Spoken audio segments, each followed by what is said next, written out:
Muy bien. Vamos entonces a repasar un poquito desde el bosquejo, desde lo que hablamos de la palabra promesa. Vamos a ir repasando también las visiones y luego vamos a arrancar, del capítulo 6 en adelante para ver la segunda mitad de Zacarías. Pero recordamos cómo habíamos dividido el libro para poder estar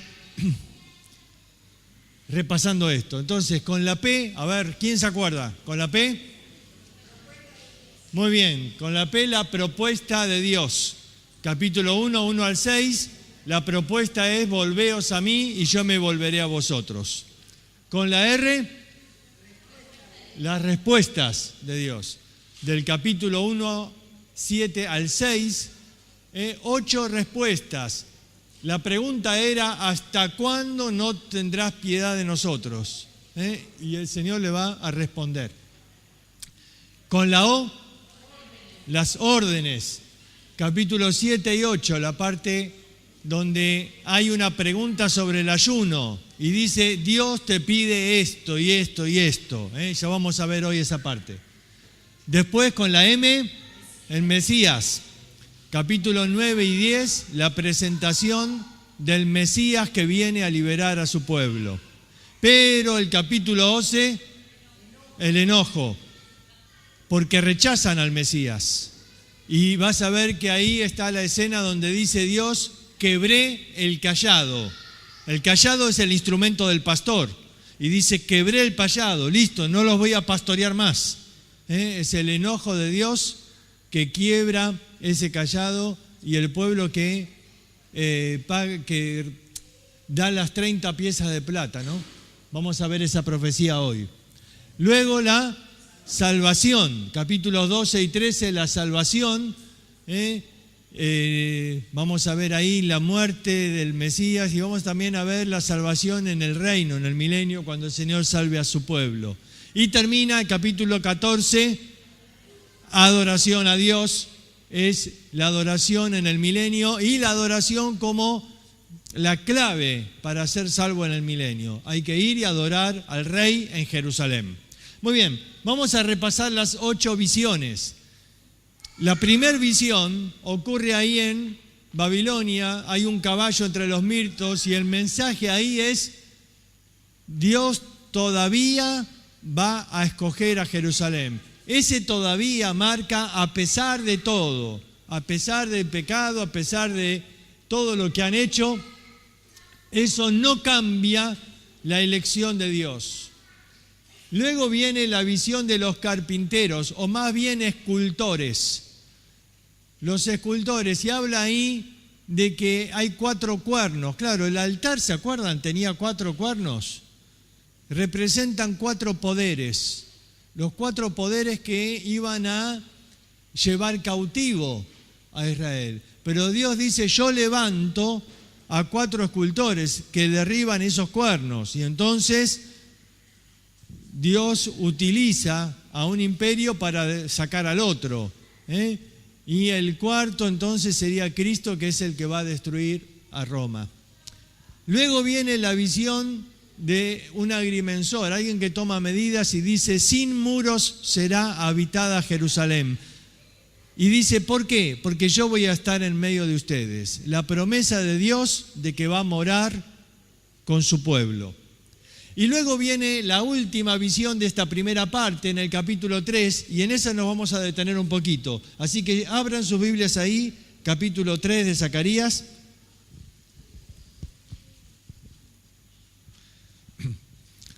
Dice: me mostró el sumo sacerdote Josué, el cual estaba delante del ángel de Jehová, y Satanás estaba a su mano derecha para acusarle. Ahora, aquí hay una visión.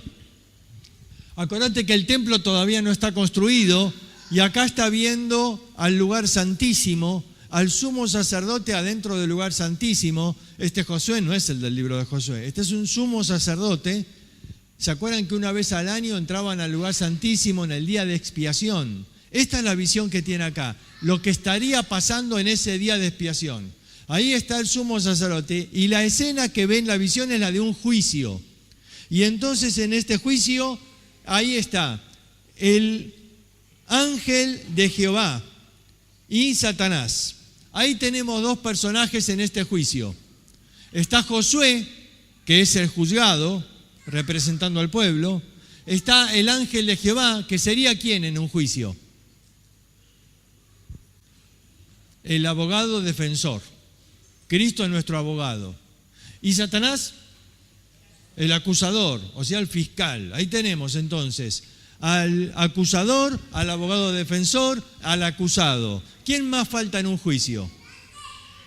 El juez. ¿Y el juez quién sería? Dios. Dios es el juez. Ahora fíjense cómo dice en el versículo 2. Y dijo Jehová a Satanás, Jehová te reprenda. ¿Qué notan de especial acá? ¿Cuántos Jehová hay?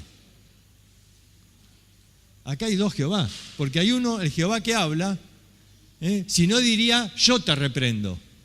Pero está hablando Jehová y dice Jehová te reprenda, el juez te reprenda. Es el abogado defensor, que en el versículo 1 lo llamaba ángel de Jehová, pero ahora lo llama directamente Jehová.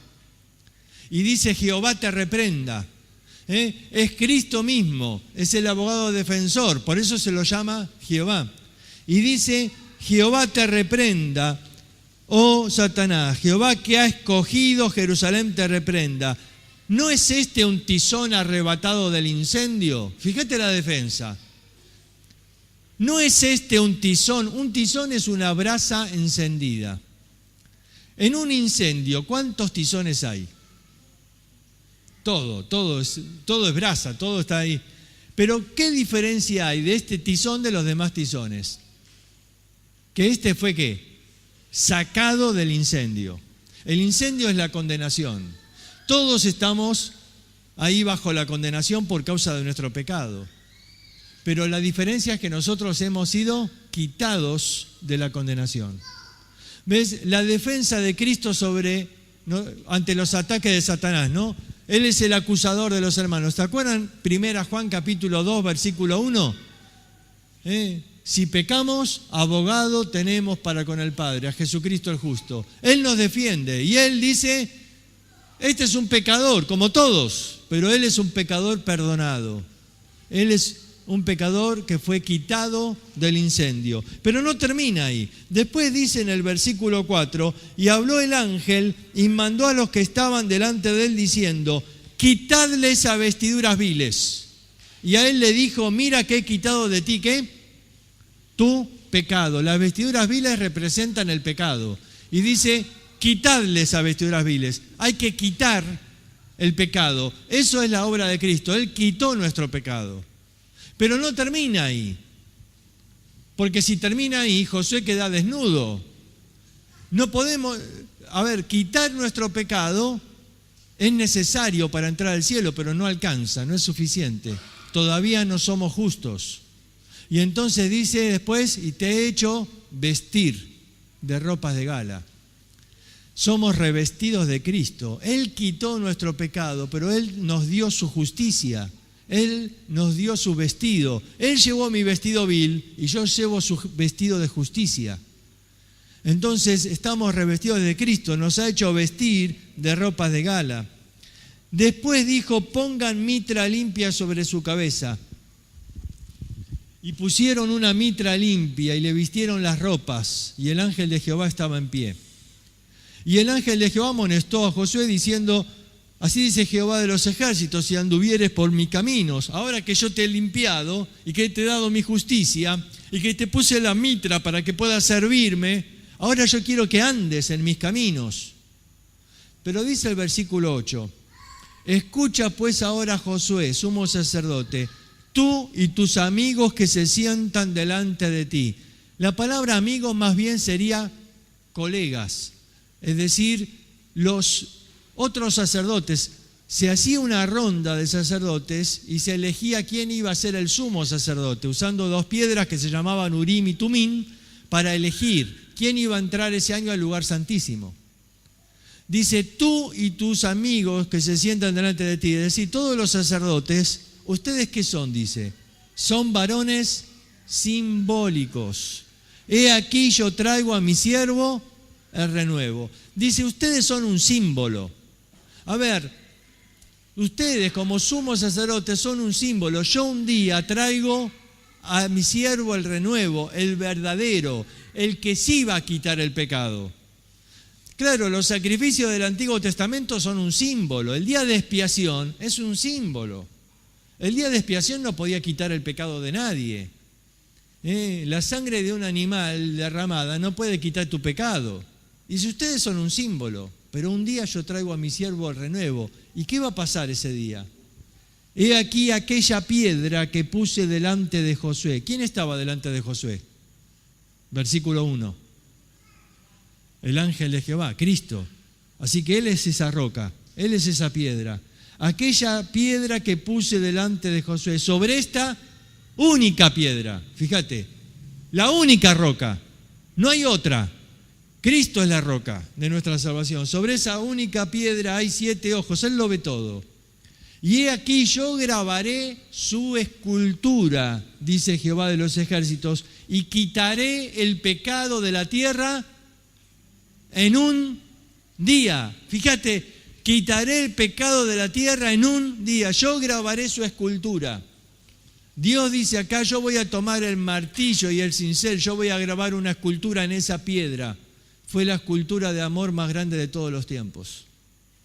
Y ese día, dice, yo voy a quitar el pecado de la tierra en un día. ¿Qué día fue? El día de la cruz. El día de la cruz. ¿Sabés que aquí está profetizado algo maravilloso? Porque los judíos sabían que el pecado no era quitado. El día de expiación, en realidad, no se llamaba así. La palabra expiación, en castellano, nuestra palabra significa quitar el pecado. Pero los judíos sabían que el sacrificio no quitaba el pecado. Ellos lo llamaban el día de Cafar. Y Cafar significa cubrir. El día en que el pecado era cubierto. Ellos sabían que el pecado no era quitado. Ellos sabían que el pecado era cubierto, momentáneamente, provisoriamente. Pero dice acá, yo un día voy a quitar el pecado, un día voy a hacer la expiación. Y un día, ese día, que grabe la escultura en esa roca, es decir, un día donde Dios iba a golpear sobre Cristo para grabar su escultura, ese día yo voy a quitar el pecado de la tierra. Maravillosa profecía de el día de nuestra salvación. El día en que Cristo iba a morir por nuestro pecado. ¿Ves? Toda esta visión que él ve es una explicación tremenda de lo que ocurre en ese día de expiación. Es el juicio. Y es la manera de explicarnos cómo se logró nuestra justificación. Cristo tuvo que morir ahí para quitar el pecado de la tierra. Y Él nos dio su justicia. Quitó, dice, nuestra vestidura vil y nos hizo vestir.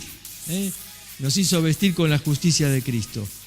Y entonces termina, en aquel día, dice Jehová de los ejércitos, cada uno de vosotros convidará a su compañero debajo de su vid y debajo de su higuera, hablando de la celebración. Ahora, vamos a ir capítulo 4, ya vimos ayer, lo vimos bastante en detalle, es la visión de la capacitación. Dice ahí, no es con ejército ni con fuerza, sino con mi espíritu, ha dicho Jehová. Es la obra de Dios que ahora nos capacita con su espíritu para poder servirle. Pero luego viene, en el capítulo 5, 2 visiones que tienen que ver con santificación. Primero habla de un rollo que vuela, y el rollo es la ley. Sabemos que es la ley porque dice que de un lado está escrito una cosa y del otro otra, que son los 2 mandamientos que estaba dividido la ley. Y esa ley dice va a ir a la casa de aquel que sigue todavía en su casa, en su pecado, y la ley lo va a juzgar ahí. Lo que está diciendo es, no te escondas ahí pensando que en tu casa nadie te ve, la ley va a caer ahí. Diciendo, ahora que Dios te ha limpiado, ahora Él quiere que andes en una vida santa. Y luego va a hablar de la idolatría. Y va a hablar de que hay una mujer que es colocada en una efa. Una efa es una medida.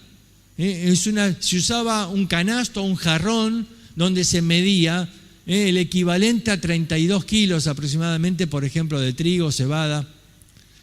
Pero dice ahí que yo voy a colocar a la mujer ahí adentro de ese jarrón, y dice, y póngale una tapa de plomo ahí adentro. Y esa mujer, alguno quiere que sea la suegra. No. Esa mujer es la que representa la idolatría. Y dice, yo voy a sacar la idolatría. ¿Por qué no la mata? No, porque hay un propósito. Esa mujer va a ser liberada un día. La historia continúa en Apocalipsis. Esa mujer es liberada. ¿Saben cómo la llama Apocalipsis? En Apocalipsis la llama la gran ramera. Es la mujer que va a conducir a la humanidad a que adore al anticristo. ¿Vieron cómo Satanás es atado por 1000 años para que Cristo reine sobre la tierra? Bueno, algo similar pasa en esta profecía sobre esta mujer simbólica, claro, que representa la idolatría. Dice, yo la voy a sacar, va a estar ahí, y dice, va a estar en ese jarrón con esa tapa de plomo y la van a llevar ahí a Babilonia, pero un día va a ser suelta. Pero por lo menos ahora lo que ellos saben es que Dios saca la idolatría de su pueblo. Después va a venir la visión de la coronación, capítulo 6. Y ahí van a coronar a Josué. Dice, haz coronas y ponlas sobre Josué. Ahora, esto es una visión que sorprendió a la gente. ¿Por qué? ¿Quién era Josué? ¿Quién dijimos? Sumo sacerdote. ¿Los sumos sacerdotes usaban corona? No. Un sumo sacerdote no podía ser rey. ¿Quién era el gobernador? Zorobabel. Tendría que haber dicho, hacete coronas y coroná a Zorobabel como rey. Pero no, dice coroná a Josué. Ahora, esto nunca se cumplió.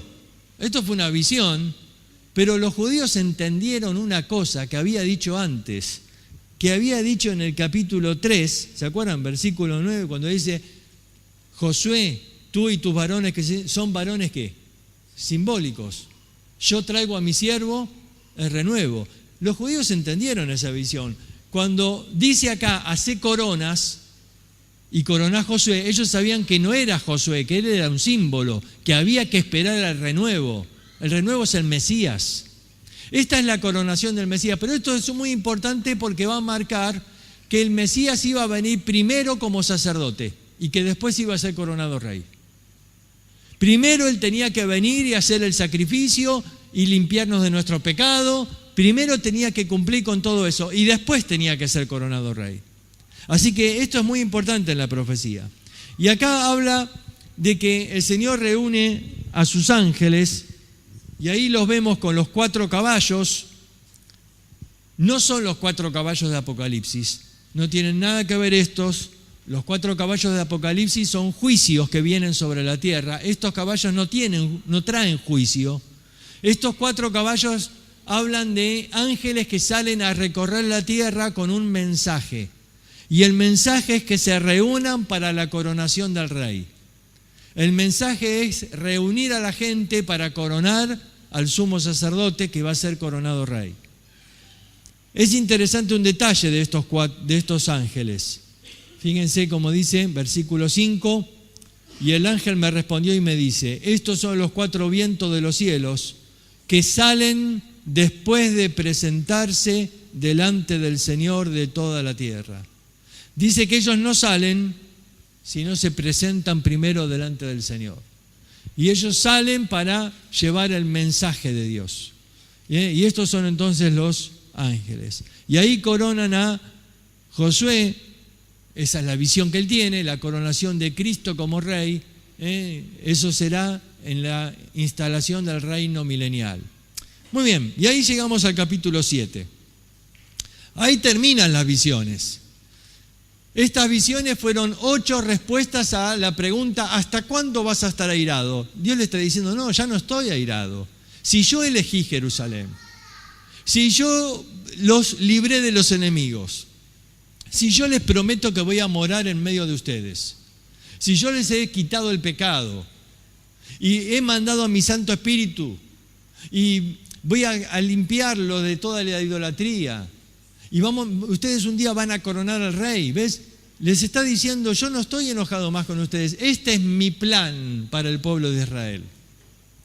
Y entonces viene una pregunta, otra pregunta. ¿Se acuerdan cómo comenzaron las 8 visiones? Con una pregunta. Y ahora viene otra pregunta en el capítulo 7. Y dice entonces, versículo 3, lloraremos en el mes quinto, haremos abstinencia como hemos hecho ya algunos años. A ver, la pregunta es, ¿tenemos que seguir haciendo ayuno? Porque durante 70 años en el cautiverio ellos hacían ayuno. Había 3 meses de ayuno, aquí los menciona. Los ayunos eran conmemorativos de cuando destruyeron el templo, en ese mes, cuando mataron a un rey, otro mes, y el día que llevaron cautivo al pueblo, otro mes. Y esos 3 meses ellos hacían ayuno y andaban enlutados, era un día de tristeza. Y ellos dicen, bueno, con tantas promesas, tú vas a restaurar, vas a darnos todo nuevo, ¿tenemos que seguir haciendo ayuno? Y entonces Zacarías aprovecha esa pregunta para enseñarles.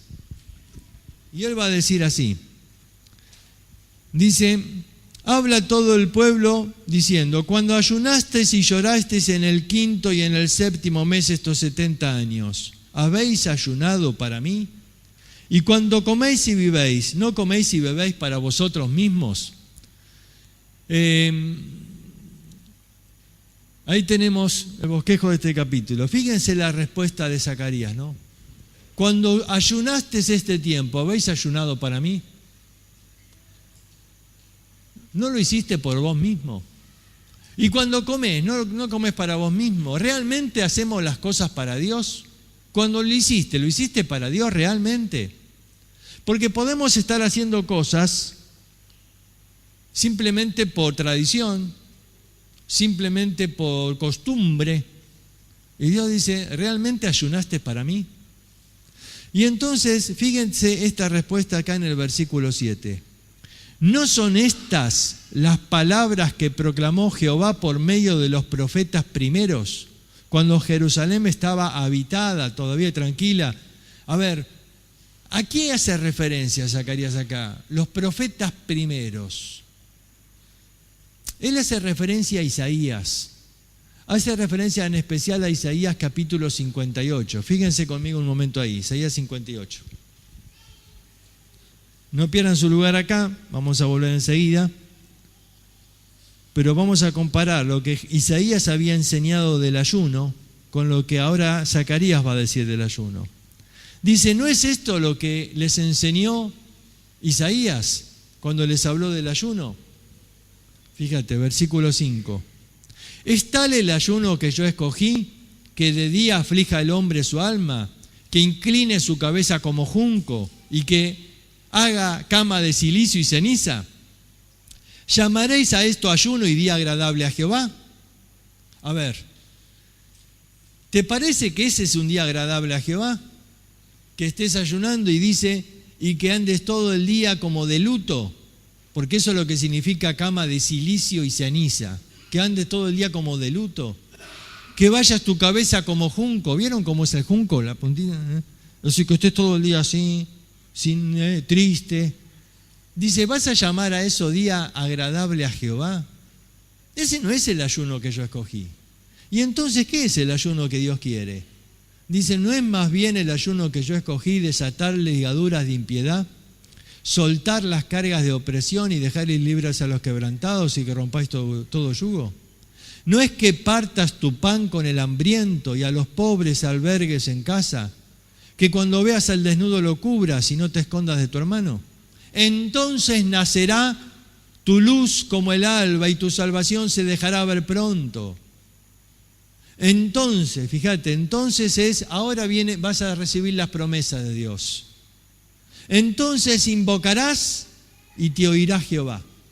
Clamarás y dirá él, heme aquí. Esta es una promesa increíble, sorprendente.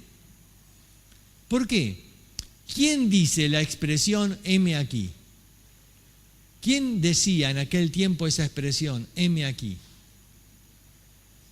¿Se acuerdan? los siervos. Cuando un siervo se presentaba delante de su amo, decía, acá estoy, heme aquí, acá estoy, ¿qué quieres que haga? ¿No? Pero ¿quién dice esta frase acá? Dios. Dice, entonces vas a clamar y Dios se va a presentar como si fuera tu siervo y va a decir, heme aquí, acá estoy. Pero hay condiciones para esta promesa. Hay condiciones. Dice, primero tenés que practicar el ayuno escogido por Dios.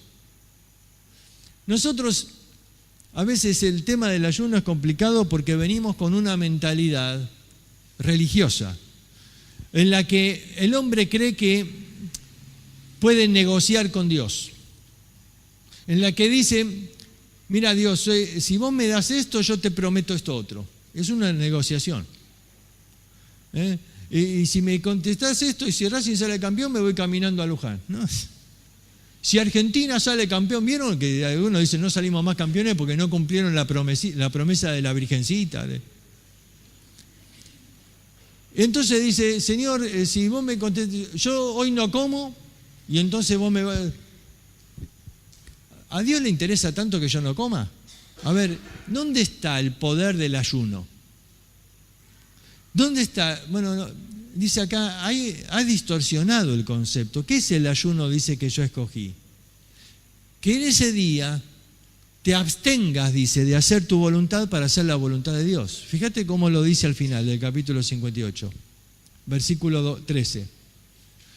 Si retrajeres del día de reposo tu pie de hacer tu voluntad en mi día santo, y lo llamares delicia, santo, glorioso de Jehová, y lo venerares, no andando en tus propios caminos, ni buscando tu voluntad, ni hablando tus propias palabras, entonces te deleitarás en Jehová. ¿Y qué dice el Salmo 37:4? Deleítate en Jehová y Él te concederá las peticiones. Pero no me puedo deleitar en Dios, ¿sabes por qué? Porque estoy muy preocupado con un montón de cosas. No me puedo deleitar en Dios porque estoy preocupado por las pequeñeces que hablábamos ayer. Pero acá dice, si haces esto, entonces te deleitarás en Jehová, y yo te haré subir sobre las alturas de la tierra. Está diciendo, mira, el ayuno consiste en esto, en abstenerte, pero no en abstenerte de comida simplemente, abstenerte de hacer tu voluntad. Dice, abstenerte de hacer tu voluntad, de andar en tus propios caminos, de hacer lo que querés ese día. Ese día lo voy a dedicar para Dios. A ver, ¿qué voy a hacer en ese día? Ese día voy a partir mi pan con el hambriento. Y entonces en vez de comer un pan voy a comer medio y la otra mitad se la voy a dar a un hambriento. Ayuné medio pan. Pero no es simplemente dejar de comer porque pienso que de esa manera Dios me va a escuchar. No, es hacer la voluntad de Dios, dedicar ese día para ayudar al otro. Y librar, dice, a los que están bajo un yugo. Soltar las cargas de opresión, es decir, ayunar de usar un tiempo para vos mismo para ir y ayudar a aquel que está con una carga terrible. Y cuando vos haces eso, dice Dios, dice, vos vas a clamar y yo voy a decir, dice Dios, acá estoy. Y dice, y tu luz va a nacer como el sol y yo voy a estar ahí, ese día te vas a deleitar y yo voy a responder tu oración. ¿Ves? El poder del ayuno no viene simplemente por una negociación con Dios. Es interesante que la palabra ayuno en griego no significa dejar de comer, significa abstenerse. Puede ser abstenerse de alimentos, claro que sí, pero puede ser abstenerse de otras cosas. Pedro dice, absteneos de toda especie de mal.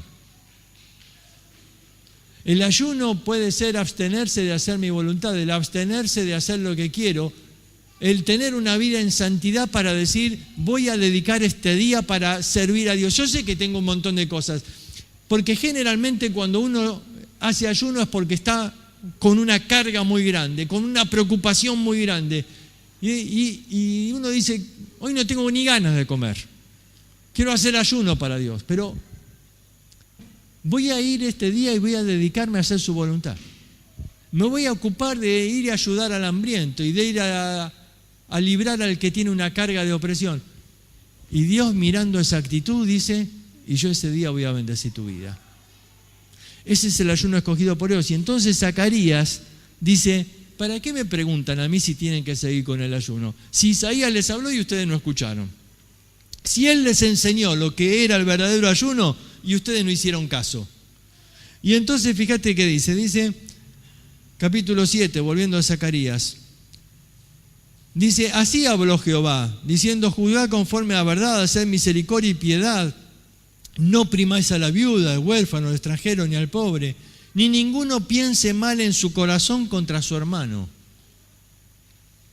Pero no quisieron escuchar. Antes volvieron la espalda y taparon sus oídos para no oír. Y pusieron su corazón como diamante. Wow. Pusieron su corazón como diamante para no oír las palabras de Jehová. Por medio de los profetas primeros. Cuando habló Isaías, está diciendo. Dice, vino por tanto Jehová con gran enojo, y aconteció que así como él clamó y no escucharon, también ellos clamaron y yo no escuché, dice Jehová. El secreto de la oración está en dedicarme para hacer su voluntad. Y entonces él me va a escuchar. Pero dice, cuando no escuchan, haced tu voluntad, haced lo que quisiste, y ahora clamás a mí, y entonces dice, no. Dice acá Dios, ustedes clamaron, yo clamé y ustedes no escucharon. Ahora ustedes van a clamar y yo no voy a escuchar. Y entonces llega el capítulo 8 y habla de la restauración. Claro, porque él habló de Isaías y habló del cautiverio y habló de que ellos clamaron y Dios dice, yo no escuché. Está diciendo, ustedes no obedecieron lo que Dios pidió y entonces ahora fueron al cautiverio, pero ahora yo los voy a restaurar, dice. Y entonces versículo 3 dice, yo he restaurado a Sión y moraré en medio de Jerusalén. Y Jerusalén será llamada ciudad de la verdad. Y el monte de Jehová de los ejércitos será llamado monte de santidad.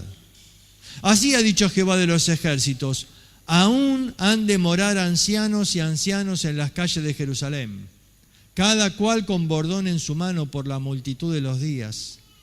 Y las calles de la ciudad estarán llenas de muchachos y muchachas que jugarán en ellas. Así dice Jehová de los ejércitos, y esto parecerá maravilloso a los ojos del remanente de este pueblo, también será maravilloso delante de mis ojos. Mira, acá hay una promesa maravillosa. El Señor dice, ustedes no obedecieron y tuvieron que ir al cautiverio, pero yo los voy a restaurar. Y este pueblo, este monte, va a ser llamado ciudad de la verdad, va a ser llamado monte de la santidad.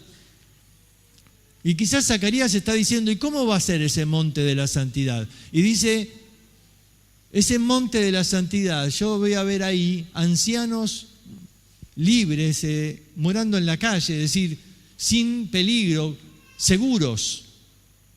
Pero también dice, voy a ver muchachos y muchachas que están haciendo, ¿qué dice? ¿Que están qué? Dice.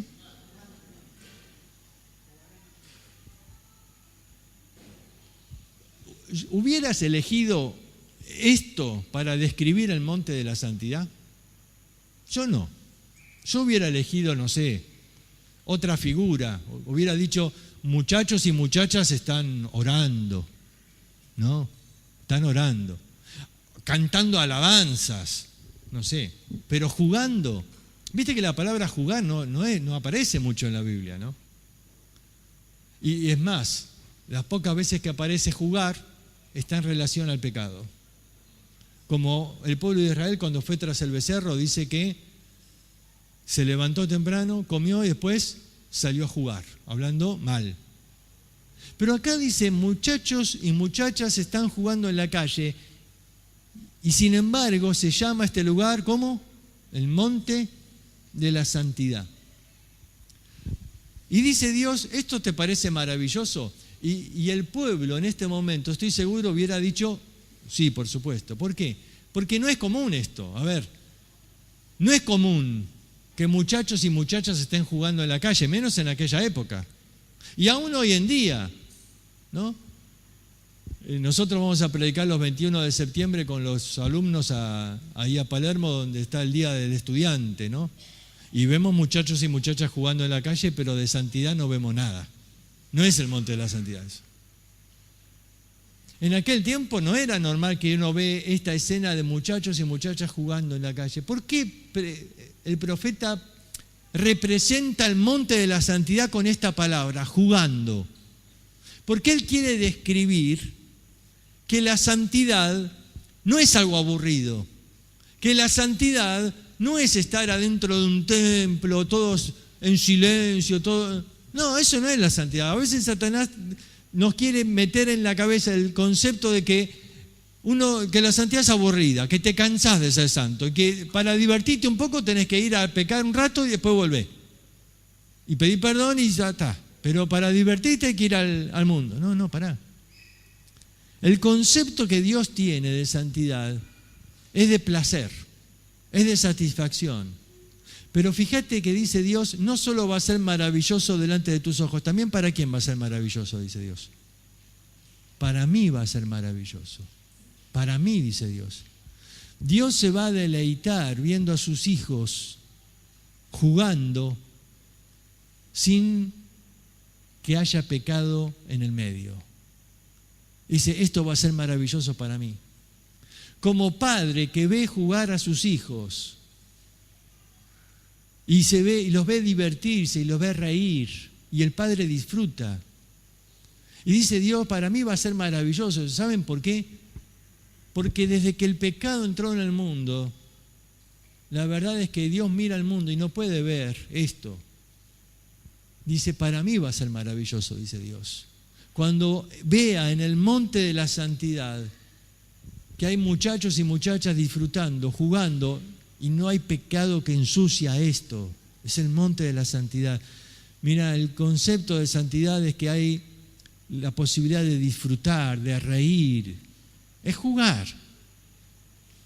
Pero no hay necesidad de pecar en medio, ¿ves? Y esto es maravilloso, dice Dios. ¿No te parece maravilloso? Para mí, dice Dios, es maravilloso. Mira, este es el concepto que Dios tiene de santidad. Quizás una de las formas en que Satanás va trabajando en nuestra cabeza es con eso, ¿no? Estás insatisfecho, estás ahí medio cansado de reglas, cansado de no puedo hacer esto, no puedo hacer aquello. A los jóvenes, a los adolescentes especialmente, ¿no? Viene el diablo y le susurra al oído, escúchame, vení a disfrutar un poco, después volvés a tu monte de la santidad. Y no entienden que la verdad es que uno puede disfrutar de lo que Dios nos da sin necesidad de recurrir al pecado. Y esto es lo que Dios dice acá, este es el monte de la santidad. Y entonces dice ahí, y los traeré y habitarán en medio de Jerusalén y serán mi pueblo, y yo seré a ellos por Dios en verdad y en justicia. Por eso esfuércense vuestras manos. Y fíjense, ¿y qué tenemos que hacer? Dirían ellos. Y fíjate las órdenes que Dios les va a dar. Dice, vamos a saltear un poquito para ir más adelante, versículo 9. Así ha dicho Jehová, esfuércense vuestras manos, los que oís estas palabras de boca de los profetas, desde que se echó el cimiento de la casa. Porque antes de estos días no ha habido plaga de hombre ni de bestia, mas ahora lo haré con el remanente de este pueblo. Dice, versículo 13, y sucederá como fuisteis maldición entre las naciones, oh casa de Judá de Israel, así os salvaré y seréis bendición. Como Dios había prometido a Abraham, y seréis bendición. No temáis, esfuércense vuestras manos. Dice versículo 16, estas son las cosas que habéis de hacer. Hablad verdad cada cual con su prójimo. Juzgad según la verdad y lo conducente a la paz en vuestras puertas. Y ninguno de vosotros piense mal en su corazón contra su prójimo. Ni améis el juramento falso, porque todas estas cosas yo aborrezco, dice Jehová. Ahora, Si te fijas, las cosas que pide acá son las mismas que estaban en el capítulo 7. En el capítulo 7 había dicho, esto fue lo que Isaías les enseñó y ustedes no obedecieron. Pero Dios los va a restaurar y van a estar en el monte de la santidad. ¿Y qué cosas pide Dios? La misma de antes. Porque Dios no cambia. Porque Dios es el mismo. Y te pide lo mismo, pero esta vez hacelo, dice. Esta vez hacelo. Y entonces, dice versículo 20, así ha dicho Jehová, aún vendrán pueblos y habitantes de muchas ciudades, y vendrán los habitantes de una ciudad a otra y dirán, vamos a implorar el favor de Jehová, y a buscar a Jehová de los ejércitos, yo también iré. Y vendrán muchos pueblos y fuertes naciones a buscar a Jehová de los ejércitos y a implorar el favor de Jehová. Vos sabés que a mí me llama la atención que los judíos que quieren reconstruir el tercer templo, ellos dicen, este lugar va a ser para que de todos los pueblos vengan a buscar a Dios acá. Y esto es lo que Zacarías promete, que de todos los pueblos vayan a buscar a Dios ahí. Vamos a tomar el intervalo y luego vamos a ver del capítulo 9 al final. Y estos capítulos son tremendos. El capítulo 9, especial el 11, el 3 son tremendos. Así que nos tomamos un descanso, un intervalo, y luego volvemos para la otra mitad.